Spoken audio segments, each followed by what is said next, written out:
محشر میں بخشی جائیں گی سب نیک بیویاں، جنت خدا سے پائیں گی سب نیک بیویاں۔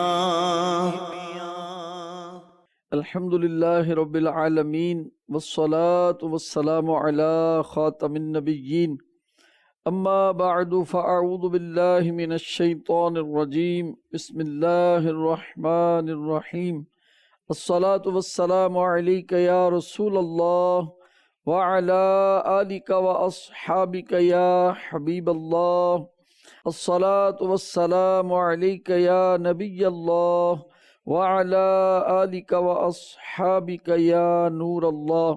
آپ دیکھ رہے ہیں پروگرام نیک خواتین، اور سیدہ عائشہ صدیقہ رضی اللہ تعالی عنہا کی زندگی کے مختلف پہلوؤں سے متعلق بڑی ہی پیاری، بڑی ہی میٹھی، بڑی ہی اہم اور بڑی ہی تربیت افروز گفتگو الحمدللہ رب العالمین آپ تک پہنچائی جا رہی ہے۔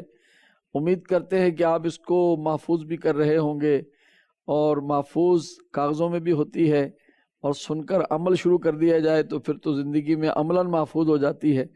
امید کرتے ہیں کہ عمل بھی جاری ہوگا اور دوسروں کو بھی آپ بتا رہے ہوں گے۔ ایسا ہی کرنا چاہیے، کیونکہ پیارے آقا علیہ الصلوۃ والسلام نے شاہ فرمایا الدال علی الخیر کفاعلہ، نیکی کی دعوت دینے والا عمل کرنے والے کی طرح ہے، کیونکہ جب وہ کسی کو نیکی کی دعوت دیتا ہے پھر وہ عمل کرتا ہے تو اس نے اس سے سن کر عمل کیا تو اس کو بھی اتنا ثواب ملے گا۔ تو آپ آگے بتاتے رہیے جو آپ کو صحیح یاد رہ جاتا ہے۔ آئیے آج بھی ہم بی بی عائشہ صدیقہ رضی اللہ تعالی عنہ کی عزت و شان، آپ کی عظمت، آپ کی رفعت کا بیان سنتے ہیں۔ اللہ تبارک و تعالی ان کے صدقے ہماری بے حساب مغفرت فرمائے۔ حضور آج سیدہ عائشہ صدیقہ رضی اللہ تعالیٰ عنہ کی زندگی مبارک کے کس پہلو پر روشنی ڈالیں گے، اور وہ روشنی ہمارے دلوں میں آئے گی اور ہمارے دلوں کو نور اللہ نور کرے گی انشاءاللہ۔ انشاءاللہ۔ صحابہ کرام علیہم رضوان بارگاہ عائشہ صدیقہ رضی اللہ تعالی عنہا میں حاضر ہوتے اور آقا کی باتیں پوچھتے، سبحان اللہ، سوالات بھی کرتے، صحابہ بھی صحابیات بھی حاضر ہوتی۔ ماشاءاللہ۔ حضرت سیدنا سعد بن حشام رضی اللہ عنہ فرماتے ہیں، میں ام المؤمنین بی بی عائشہ صدیقہ رضی اللہ تعالی عنہا کی خدمت میں حاضر ہوا اور سوال کیا کہ مجھے اخلاق مصطفیٰ کے بارے میں بتاؤ۔ کیا بات! تو ارشاد فرمائے تم قرآن نہیں پڑھتے؟ عرض کی جی ہاں پڑھتا ہوں۔ فرمایا رسول اللہ صلی اللہ علیہ وسلم کا اخلاق قرآن ہے، سبحان کان خلقہ القرآن۔ سبحان اللہ، سبحان اللہ، سبحان اللہ۔ اور بارگاہ بی بی عائشہ صدیقہ رضی اللہ تعالی عنہا میں صحابہ حاضر ہوتے اور شرعی مسائل بھی پوچھتے، فقہی مسائل پوچھتے، آقا کے بارے میں پوچھتے، آقا کے حالات زندگی پوچھا کرتے تھے۔ سوال بھی کتنا اہم پوچھا ہے کہ آقا علیہ السلام کے اخلاق کے بارے میں بتائیں، اور واقعی ہمارے اخلاق آج کل بڑے جو ہے وہ ناگفتہ بھی ہیں۔ بس ایسا ہی ہے کہ گھر والے دیکھیں تو وہ تنگ ہیں، دوست ہیں تو وہ خفا رہتے ہیں، تو ادھر اگر تعلیمی ادارے ہیں تو وہاں بس عجیب ہی صورتحال ہے۔ اپنے اخلاق کو ہم کیسے بہتر کریں؟ اللہ سے دعا کریں۔ جی، آقا علیہ الصلوۃ والسلام کی دعا ہے نا، اللہم حسن خلقی فحسن خلقی۔ سبحان اللہ۔ جب آئینے کو حضور اپنا چہرہ مبارکہ دکھاتے ہیں، زیارت جلوہ دکھاتے ہیں، زیارت کراتے ہیں، سبحان تو یہ دعا پڑھتے ہیں اللہم حسن خلقی فحسن خلقی، یا اللہ تو نے میری صورت اچھی کی، میری سیرت کو بھی اچھا کر۔ سبحان اللہ، یہ تعلیم مصطفیٰ ہے۔ سبحان اللہ۔ تو یہ دعا کریں، عربی میں دعا یاد کر لیں، بہت اچھا ہے، نہیں تو اپنی مادری زبان میں جو بھی کہہ لیں، جی، تو انشاءاللہ اس سے بھی اخلاق اچھے ہوں گے۔ اخلاق یعنی عادتیں، اٹھنا بیٹھنا، چلنا پھرنا، سونا جاگنا، بات کرنا، لین دین، رشتہ داری، تعلق، پڑوس، کام، کاروبار، بڑوں سے ملنا، چھوٹوں سے ملنا، شفقت کرنا، مختلف عادتیں ہوتی نا انسان میں۔ صحیح۔ یہ عادتیں اچھی ہیں تو سمجھیں گے اچھے اخلاق والا ہے۔ صرف مسکراہٹ ہی اچھی وہ عادت نہیں ہے، آگے بڑھ کر سلام میں پہل کرنا بہت اس کا بڑا مفہوم ہے ٹھیک، اخلاق کا۔ یعنی عادت اچھی ہے تو کہیں گے کہ یہ اچھے اخلاق اچھے والے ہیں۔ اخلاق والا، دیکھیں حسد کرتا ہے تو اچھے اخلاق والا تو نہیں ہے نا، یعنی چور اخلاق اچھے برا اخلاق بھی والا ہوتا تو ہے، نہیں ہے۔ اخلاق برا بھی ہوتا ہے. بھائی بدتمیزی کرنا، لڑائی کرنا، جھگڑا کرنا، قرضہ لے کر کھا جانا، یہ ساری بد اخلاقیاں تو ہیں. اور اچھے اخلاق کیسے اپنائے جائیں؟ میں نے عرض کیا دعا کے ذریعے سے. جی دیکھیں ہمیں کیا فرمایا جا رہا ہے، ادعونی استجب لکم، مجھ سے دعا کرو میں قبول کروں گا. سبحان اللہ. تو ہاں تو اور چیزیں مانگتے ہیں تو اخلاق بھی مانگیں. اللہ سب کچھ عطا فرماتا ہے اپنے بندوں ماشاء کو.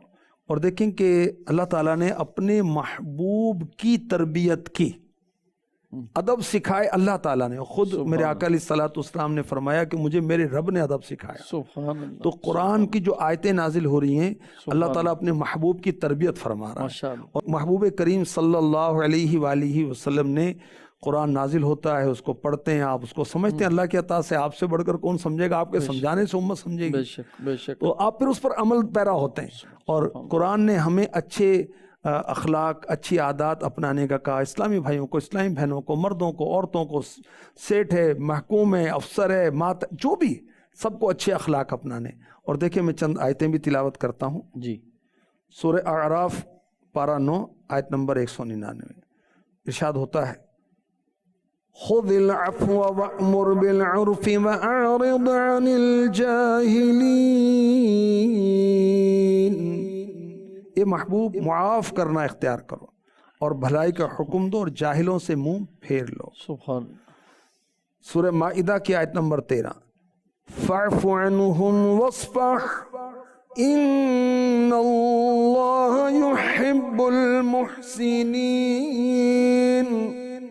سبحان اللہ. تو انہیں معاف کر دو اور ان سے درگزر کرو، بے شک احسان والے اللہ کو محبوب ہیں. سبحان اللہ. ان اللہ یأمر بالعدل والإحسان وإیتاء ذی القربى وینہا عن الفحشاء والمنکر والبغی. بے شک اللہ حکم فرماتا ہے انصاف اور نیکی اور رشتہ داروں کے دینے کا، اور منع فرماتا ہے بے حیائی، بری بات اور سرکشی سے.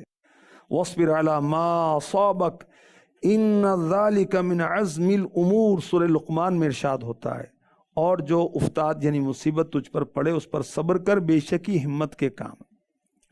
تو اللہ تعالیٰ نے اپنے محبوب کو ادب سکھایا اور اخلاق سکھایا، اور پھر اخلاق مصطفیٰ کی شان بیان کی. وَإِنَّكَ لَعَلَىٰ خُلُقٍ عَظِيمٍ. اور بے شک تمہاری خوبو بڑی شان کی. سبحان. یہ ادائیں اللہ نے اپنے محبوب کو عطا فرمائی. ان کی قسم میرے آقا کا اخلاق سب سے اچھا، صورت سب سے اچھی، سیرت سب سے اچھی.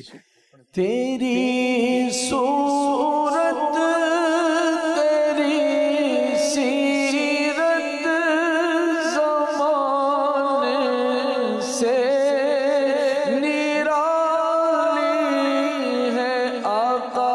تیری صورت تیری سیرت زمانے سے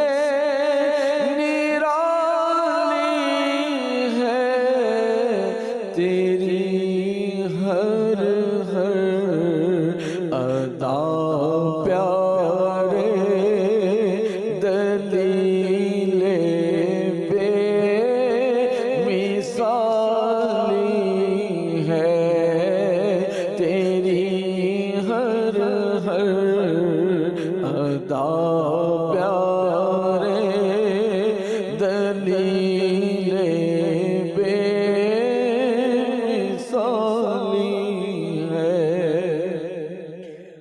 اچھے اخلاق اگر ہم اپناتے ہیں تو اس کا ہماری شخصیت، ہمارے گھر، ہمارے کاروبار، ہمارے فرینڈ سرکل، ہمارے معاشرے، ہمارے وطن برادری میں بھی کوئی اس کا کوئی اثر آئے گا. بالکل آئے گا، کیوں نہیں آئے گا. آپ کے اچھے اخلاق کا رنگ آپ کے گھر والے بھی پکڑیں گے، آپ کی اولاد بھی پکڑے گی، آپ کے پڑوسی بھی پکڑے گی، اچھے بھی برے اخلاق بھی. تو اللہ کرے کہ ہم نیکی کے پھیلنے کا سبب بنیں. آمین اللہم آمین. مدنی چینل کے ناظرین، اخلاق اچھے ہی ہونے چاہیے. اور وہ ہے نا کہ قیامت کے دن اعمال نامے میں جو بہت وزنی عمل جو ہوگا وہ اعلیٰ اور اچھا اخلاق ہوگا. میرے اخلاق اچھے ہوں، میرا کردار ستھرا ہو۔ اللہ پاک ہمیں اچھے آمین۔ کردار والا، اچھی گفتار والا بنائے۔ وقت ہو گیا ہے ہمارے اس سلسلے میں سوال شامل کرنے کا۔ آئیے سوال اور جواب اللہ کی رضا پانے، ثواب کمانے کے لیے سماعت کرتے ہیں۔ میرا نام محمد عبداللہ ہے، میں مدرسۃ المدینہ میں پڑھتا ہوں۔ میرا حاجی شاہد صاحب سے یہ سوال ہے کہ کیا اقدس نام رکھ سکتے ہیں؟ اقدس نام رکھ سکتے ہیں، اور اس کا مطلب ہے نیک، صالح، بہت زیادہ پاکیزہ۔ اعلیٰ حضرت امام احمد رضا خان رحمۃ اللہ علیہ نے فتاوی رضویہ شریف میں پیارے آقا علیہ الصلوۃ والسلام کے لیے بہت جگہوں پر حضور اقدس یوں لکھا ہے، ماشاء اللہ، حضور اقدس، حضور اقدس، حضور اقدس صلی اللہ تعالی علیہ صلی وسلم۔ اللہ علیہ وآلہ وسلم۔ مدنی چینل کے ناظرین، اللہ پاک نے ہمیں بچے دیے ہیں، بیٹیاں دی ہیں، ان کی صحت کا، تعلیم و تربیت کا، اچھے اخلاق ان کو سکھانے کا ہمارا ذمہ بھی لگایا ہے۔ اللہ پاک ہمیں یہ ذمہ داریاں احسن انداز میں نبھانے کی توفیق عطا فرمائے۔ وقت ہوا ہے اس سلسلے میں بڑے ہی اہم سیگمنٹ کا، بچے اور صحت۔ آئیے توجہ کے ساتھ ڈاکٹر صاحب کی گفتگو کو سنیے۔ محشر میں بخشی جائیں گی سب نیک بیویاں۔ میرا نام ڈاکٹر محمد نعیم ہے اور میں ایک سرکاری ہاسپٹل میں چائلڈ اسپیشلسٹ کے طور پر اپنے فرائض سر انجام دے رہا ہوں۔ آج ہم ایک اور مائکرو نیوٹرینٹ کاپر کے بارے میں آپ کو معلومات دیں گے۔ کاپر جو ہے وہ بہت سارے جو ہیں وہ انزائمز کے لیے ضروری ہے، اور جو انزائمز ہوتے ہیں باڈی میں بہت سارے جو فنکشن ہو رہے ہیں اس کے لیے بہت ضروری ہوتے ہیں۔ جب بھی بچوں میں کاپر کی کمی ہوتی ہے تو کچھ علامات کا ظہور ہوتا ہے۔ ان میں جو خاص علامات ہیں، ایک تو یہ ہے کہ بچہ بار بار بیمار ہو جاتا ہے، کیونکہ جن بچوں میں کاپر کی کمی ہوتی ہے ان میں وائٹ سیل کی کاؤنٹ کم ہو جاتی ہے، اور وائٹ سیل جو ہیں بچوں کی قوت مدافعت میں اہم کردار ادا کرتے ہیں۔ اس طرح جن بچوں میں کاپر کی کمی ہوتی ہے ان میں خون کی کمی بھی ہوتی ہے، یعنی انیمیا ہوتا ہے۔ ان کی باڈی جو ہے وہ ٹھنڈی محسوس ہوتی ہے، لو باڈی ٹیمپریچر ہوتا ہے۔ ان کے اندر جو ہے فریکچر کے چانس بڑھ جاتے ہیں، آسٹیوپروسس، ہڈیاں کمزور ہوتی ہیں، اور جوڑوں کا درد بھی ہو سکتا ہے۔ اس کے علاوہ بچوں میں پٹھوں کا درد بھی ہوتا ہے، انگلیوں کا سن بھی ہو سکتی ہیں۔ اس کے علاوہ بچوں کے جسم میں تھکاوٹ بھی زیادہ ہوتی ہے، سٹنٹنگ گروتھ ہوتی ہے، ہائپو پگمنٹیشن آف دی سکن ہوتی ہے، ان ایکسپلینڈ ویٹ لاس بھی ہو سکتا ہے، اور اگر یہ ڈیفیشنسی زیادہ ہو تو بچے میں کنفیوژن اور اریٹیبلٹی بھی ہوتی ہے۔ اب ایسی چند غذائی چیزیں جن کے اندر جو ہے کاپر مناسب مقدار میں موجود ہوتا ہے اس کے متعلق ہم آپ کو بتاتے ہیں۔ کاپر جو ہے وہ زیادہ تر جو ہے وہ ڈرائی فروٹ کے اندر موجود ہوتا ہے۔ ڈرائی فروٹ میں کشمش، بادام، کاجو اور تل کے بیج شامل ہیں۔ تو ہمیں اپنے بچوں کی خوراک میں جو ہے روزانہ بادام اور کاجو یا کشمش شامل کر لینا چاہیے۔ اس کے علاوہ جو ہے یہ جو کیا سیڈز ہیں یعنی تخم لنگا، اس کے اندر بھی کاپر موجود ہوتا ہے۔ دوسرا جو اہم سورس ہے وہ جو ہیں وہ فروٹس ہیں۔ فروٹس اکثر ہمارے بچے جو ہیں باہر کی فاسٹ فوڈ زیادہ کھاتے ہیں، بوتلیں بھی زیادہ پیتے ہیں، لیکن جو ہے وہ فریش فروٹ کی طرف کم توجہ کرتے ہیں۔ تو والدین کو چاہیے جو ہے نا فریش فروٹ جو ہے نا وہ روزانہ جو ہے بچوں کی خوراک میں شامل کریں۔ وہ فروٹ جو کاپر کی مقدار زیادہ رکھتے ہیں ان میں انار شامل ہے، اس کے علاوہ امرود، آم، کیلا، خوبانی، پپیتا، ناشپاتی اور اناناس شامل ہیں۔ یہ روٹین کے فروٹس ہیں، کچھ ان میں سردیوں میں ہوتے ہیں، کچھ ان میں گرمیوں میں ہوتے ہیں، لہٰذا ہم ان موسمی فروٹس کو اکارڈنگ ٹو دی سیزن جو ہے بچوں کی خوراک میں شامل کر سکتے ہیں۔ اس کے علاوہ جو ہے گرین لیفی ویجیٹیبلز، مثال کے طور پہ پالک جو ہے وہ بھی جو ہے کاپر کا سورس ہے۔ تو ہم اپنے بچوں میں جو ہے سبزیاں بھی خوراک میں شامل رکھیں۔ محشر میں بخشی جائیں گی سب نیک بیویاں. اللہ تبارک و تعالی ہمارے بچوں کو بیماریوں سے محفوظ رکھے، لاچاریوں سے اور طرح طرح کی جو آفتیں بلائیں ہیں ان سے محفوظ رکھے. ایک اور سوال اور اس کا جواب توجہ کے ساتھ سنتے اور اپنے علم میں اضافہ کرتے ہیں. پاکستان کی بارگاہ میں سوال ہے، سب سے پہلے جنت میں کون جائے گا؟ اعلیٰ حضرت کا شعر سناتا ہوں، آپ کو جواب سبحان ملے گا. جائیں نہ جب تک غلام، خلد ہے سب پر حرام. ملک تو ہے آپ کا، تم پہ کروڑوں درود. ملک تو ہے آپ کا، تم پہ کروڑوں درود. جب تک میرے نبی کی امت جنت میں نہیں جائے گی، کوئی امت جنت میں نہیں جائے گی. جب تک میرے نبی جنت میں داخل نہیں ہوں گے، کوئی نبی جنت میں داخل نہیں ہو سکیں گے. سبحان اللہ. سب سے پہلے میرے آقا علیہ الصلوۃ والسلام جنت میں داخل ہوں گے اور جنت کے دروازے کو کھٹکھٹائیں گے. آپ کے لیے جنت کا دروازہ کھولا جائے گا. سبحان اور پھر پہلی مرتبہ جنت میں داخل ہونے کے بعد سبحان آپ اپنی امت کے لیے پھر میدان محشر میں آئیں گے سبحان اور ان کو وہاں سے بخشوا کر شفاعت کر کے جنت میں لے کے جائیں گے. سبحان اللہ. باغ جنت میں محمد مسکراتے جائیں گے. پھول رحمت کے جھڑیں گے ہم اٹھاتے جائیں گے. مدنی چینل کے ناظرین، اسلام کی عظیم مائیں جنہوں نے اسلام میں اپنا بہت کردار ادا کیا اور خدمت کی، اسلام کو اپنایا، پھیلایا.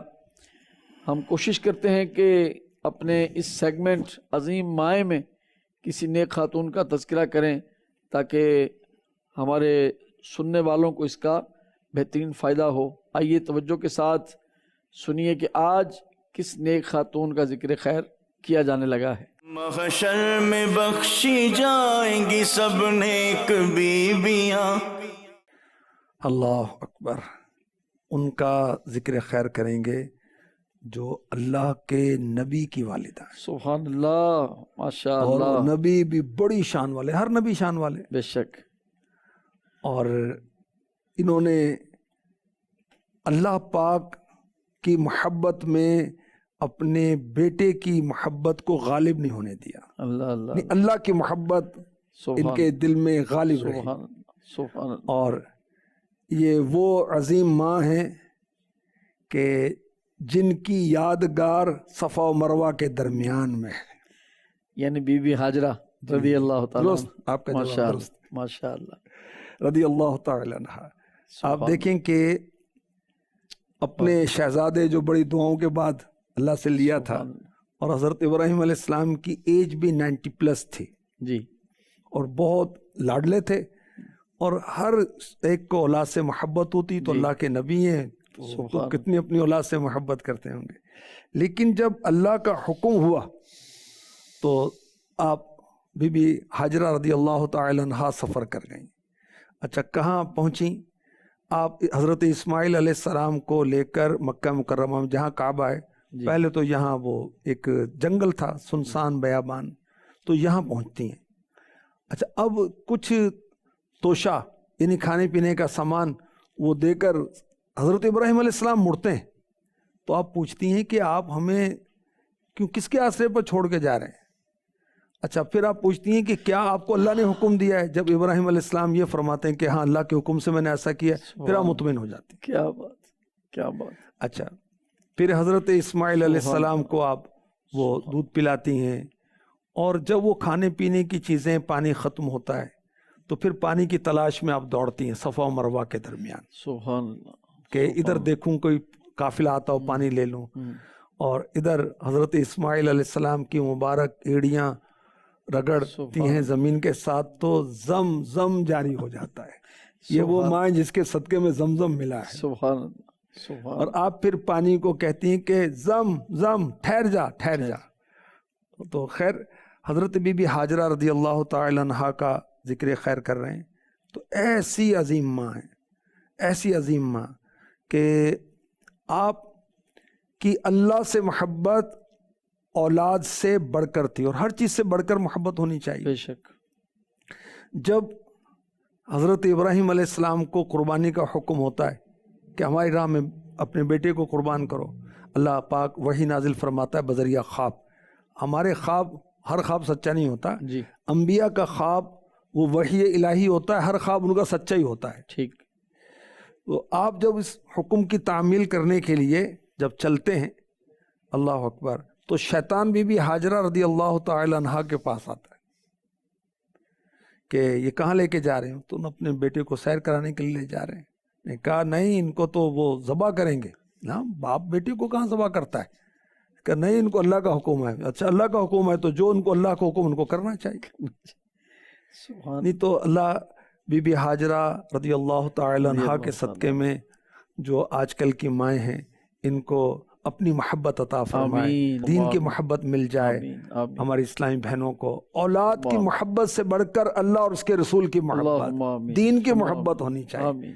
میرے بیٹے کا مستقبل ڈارک نہ ہو جائے، اور اگر یہ اندھیری قبر میں چلا جائے تو اللہ، جانا تو ہے، مگر وہاں جا کر نیکوں کی قبر تو روشن ہو جاتی ہے نا، وہاں تو راحت ہوتی ہے نا، وہاں تو آسانی ہوتی ہے عالم برزخ میں۔ بے شک، بے شک۔ تو اللہ پاک اس عظیم ماں کے صدقے میں آمین۔ ہم سب کی بخشش فرمائے، اللہم آمین۔ اور اپنی اولاد کی پرورش تو کرنی ہے، دیکھ بھال تو کرنی ہے، علاج معالجہ تو کرنا ہے، کھلانا پلانا ہے، مگر جب اللہ رسول کا حکم آ جائے اس معاملے میں اولاد کی مرضی، سوچ اور اپنی سوچ کو ترجیح نہیں دے۔ ترجیح دے۔ ماشاء اللہ، ماشاء اللہ۔ اللہ پاک ہمیں یہ ذہن عطا فرمائے کہ یہ اولاد مجھے دی کس نے، بس اس مالک کی طرف دھیان رہے، تو پھر یہ چیزیں ہمیں مالک کی شان، عزت، عظمت اور اس کے حکم کے آگے ہیچ نظر آئیں گی۔ آئیے ایک اور سوال اور اس کا جواب توجہ کے ساتھ سنتے اپنے علم میں اضافہ کرتے ہیں۔ میرا نام سعد رضا تاری ہے، میں مدرسۃ المدینہ میں پڑھتا ہوں۔ میرا حاجی شاہد صاحب کی بارگاہ میں یہ سوال ہے کہ ہم اللہ پاک سے دعا مانگتے ہیں، دعا کسے کہتے ہیں؟ دعا کے معنی پکارنے کے بھی ہیں، اور ہم اللہ تعالیٰ سے دعا کرتے ہیں، یعنی اس کو پکارتے ہیں، اس سے مانگتے ہیں۔ اب دعا کرنا عبادت ہے، دعا کرنے میں اللہ کا حکم ادعونی استجب لکم، مجھ سے دعا کرو میں قبول کروں گا، تو اللہ کے حکم کی تعمیل ہوتی ہے۔ جی، رسول پاک صلی اللہ علیہ وسلم نے ہمیں وہ دعا کرنے کا فرمایا، خود آپ کا عمل مبارک بھی ہے، سبحان اللہ، دعا سے بلائیں بھی ٹلتی ہیں، سبحان اللہ، اور برکتیں برکتیں۔ اور دعا کیا ہے؟ اللہ کو پکارنا، اللہ سے مانگنا۔ سبحان اللہ۔ اچھا حضور، دعا مانگنے میں بھی ہمارے ہاں بہت کوتاہی دیکھی جاتی ہے کہ مطلب سفارشیں تلاش کرنے میں بڑا وقت صرف کر لیتے ہیں، ادھر فون کروانا ہے، اس کو ملنا ہے، کسی کے دروازے پہ گھنٹہ کھڑا ہونا پڑے گا، انتظار کرنا پڑے گا، وہ آتے ہی پھر مطلب کہ بات پوری سنے گا نہیں سنے گا، یہ سب برداشت کر لیتے ہیں، لیکن 2-4-5 منٹ کی دعا جو ہے وہ مسجدوں میں بھی دیکھا ہے کہ بعض بندے تو نا دعا بس ثانی جو ہے اس یوں، میں ثانی کے اول میں بھی سستی ہوتی ہے، ثانی میں بھی سستی ہوتی ہے، تو اللہ پاک کرم فرما دے، اپنی لو لگا دے۔ آمین۔ تو دعا میں تو بہت وہ مزہ ہے، لذت ہے، اس کی بھی ایک لذت ہے۔ مدنی چینل کے ناظرین، اللہ تبارک و تعالیٰ سے دعا مانگنا بھولنا نہیں چاہیے۔ دعا مومن کا ہتھیار ہے، بے شک، اور یقین جانیے کہ دعا سے جب بندہ اللہ تبارک و تعالیٰ کی طرف متوجہ ہوتا ہے تو مالک اپنی رحمت کے دروازے کھول دیتا ہے، اس کی مدد فرماتا ہے۔ بے شک، بے شک۔ اللہ تبارک و تعالیٰ ہمیں دعا کی محبت عطا فرمائے، اس کے آمین، آداب بھی عطا فرمائے۔ آمین۔ وقت ہوا ہے ہمارے سلسلے میں سیگمنٹ اسلامی بہنوں کے شعبہ جات، اور آج ہم آپ کو مدنی مذاکرہ اس شعبے کے حوالے سے کچھ معلومات اور آگاہی پیش کریں گے۔ جی، ہفتہ وار مدنی مذاکرات جو دیکھتے ہیں ان کو پتہ ہے کہ اس کی برکتیں کیسی ہیں۔ امیر علیہ سنت اخلاقی تربیت فرما رہے ہیں، تنظیمی تربیت فرما رہے ہیں، فقہی لحاظ سے تربیت فرما رہے ہیں، دنیا آخرت کے بارے میں بتا رہے ہیں، گھر کو امن کا گہوارہ کیسے بنانا ہے یہ سکھا رہے ہیں، بڑوں کو ادب سکھا رہے ہیں، بڑوں کو اولاد کے ساتھ شفقت کیسے کرنی ہے یہ بتا رہے ہیں۔ ماشاء اللہ۔ ٹھیک ہے، اب اس فیضان کو پہنچانے کے لیے اسلامی بہنوں کے 8 دینی کام میں جو ایک کام ہے مدنی مذاکرہ. صحیح. تو ہفتہ وار مدنی مذاکرہ شعبے کے ذریعے اسلامی بہنوں کو ہفتہ وار مدنی مذاکرہ دیکھنے کی ترغیب دلاتی ہیں. پھر اس کی پرفارمنس لی جاتی ہے، کارکردگی کلیکٹ کی جاتی ہے، پھر ترغیبات کا سلسلہ مشوروں میں دیگر اس کا چلتا ہے. تو اس میں پاکستان سطح پر، صوبائی سطح پر اور دیگر سطحوں پر ذمہ دار اسلامی بہنیں مقرر کی جاتے ہیں. اچھا، اسلامی بہنوں میں یہ اجتماعی صورت نہیں ہوتی. اسلامی بہن اپنے اپنے گھروں کے اندر ہفتہ وار مدنی مذاکرہ دیکھتی ہیں. اسلامی بھائی البتہ اجتماعی طور پر دیکھتے ہیں. اسلامی بہنوں میں اس شعبے کا کام یہ کہ ترغیبات دلائیں اور کارکردگی اسلامی بہنیں لیتی رہیں تاکہ اسلامی بہنوں کو فیضان ہفتہ وار مدنی مذاکرہ نصیب ہو جائے. ماشاءاللہ. حضور میں چاہوں گا کہ آپ کچھ ہمیں مزید ترغیب دلائیں اسلامی بہنوں کو کہ محرم شریف کے دن ماشاءاللہ میرے سنت روزانہ ہی مدنی مذاکرہ فرما رہے ہیں 1 سے 10 محرم تک. تو ان مذاکروں میں بھی کچھ شرکت کے لیے کچھ بالکل خصوصی شرکت ترغیب؟ کرنی چاہیے اور ٹائم نکالنا چاہیے. جو ہفتہ وار مدنی مذاکرے ہوتے ہیں اس میں تو اول تاخیر شرکت بقیہ میں اللہ توفیق دے اول تاخیر کریں، ورنہ کم از کم 1 گھنٹہ 12 منٹ تو شرکت ہو جائے. جی. مدنی چینل کے ناظرین، مدنی چینل ہے ہی اخلاق عام کرنے کے لیے، ہمیں سنوارنے کے لیے، بنانے کے لیے. تو آپ روزانہ اپنے ہاں بچوں کو بٹھا کر جو ہے وہ ذکر خیر امام علی مقام امام حسین رضی اللہ تعالی عنہ، آپ کے رفقائے کار، شہدائے کرب و بلا، اہل بیت اطہار کا ذکر مبارک سننے کی سعادت حاصل کرتے رہیں. اللہ تبارک و تعالی ہم سب کو محبت اہل بیت بھی عطا فرمائے، آمین. فیضان اہل بیت بھی عطا فرمائے. فیضان صحابہ و اہل بیت جاری رہے گا انشاءاللہ الکریم. ہر صحابی نبی جنتی جنتی، سب اہل بیت بھی جنتی جنتی جنتی. اپنا خیال رکھیں. اللہ تبارک تعالیٰ آپ کا ہمارا حامی و ناصر ہو، ہماری دنیا آخرت اپنے کرم سے اچھی فرمائے. آمین بجاہ النبی الامین صلی اللہ تعالی علیہ وسلم. صلو علی الحبیب صلی اللہ تعالی علی محمد صلی اللہ تعالی علیہ وسلم. محشر میں بخشی جائیں گی سب نیک بیویاں، جنت خدا سے پائیں گی سب نیک بیویاں.